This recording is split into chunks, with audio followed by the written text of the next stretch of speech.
my name is Matthew. I am a digital media manager and I work in the environmental conservation sector.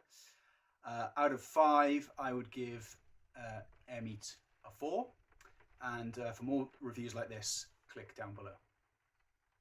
Prior to discovering Airmeet, we were using Google Meet within our organization systems, and also since the pandemic, I guess like everybody else, became very familiar with Zoom.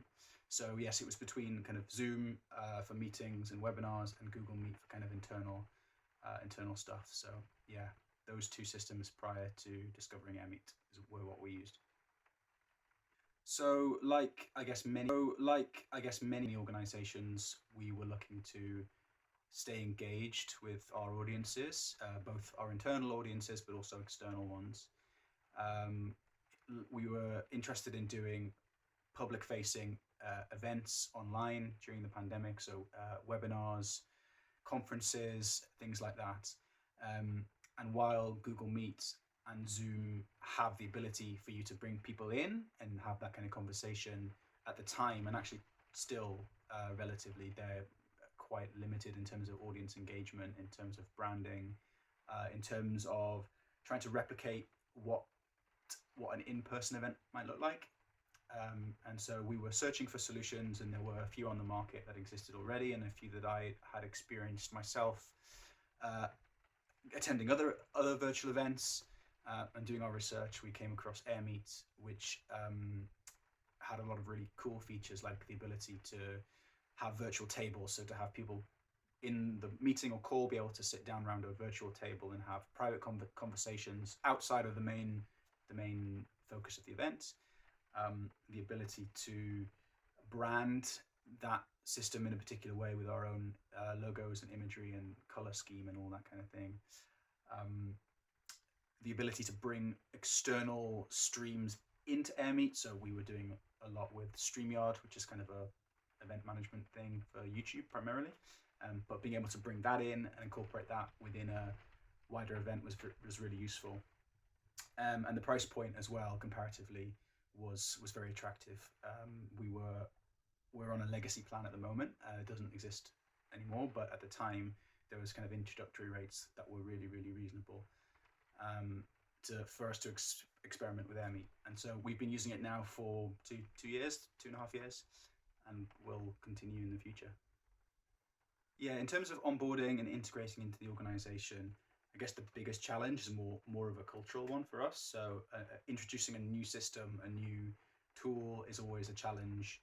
As I said before, we were using Google Meet and use Google Meet for our internal kind of comms.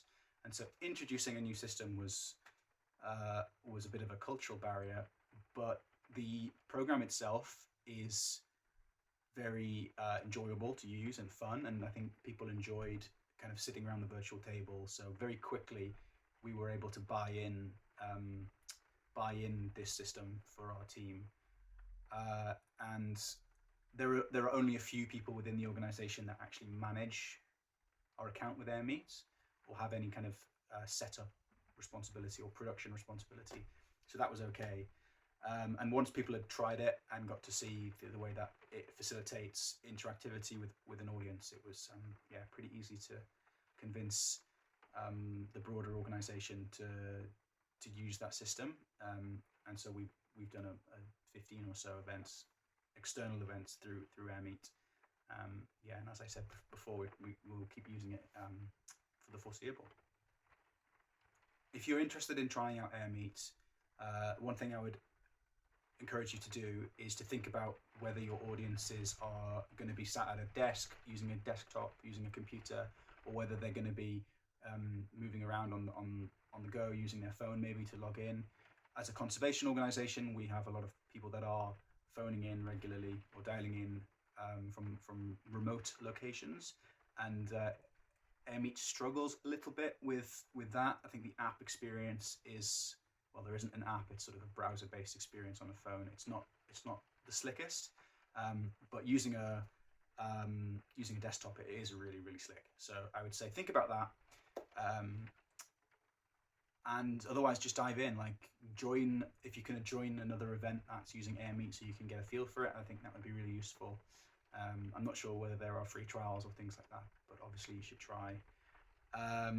There are more features than you probably think you need, but they're actually really useful things to think about, and I think it will improve your own organizational events if you just be willing to experiment with these features, such as translation, all that kind of thing.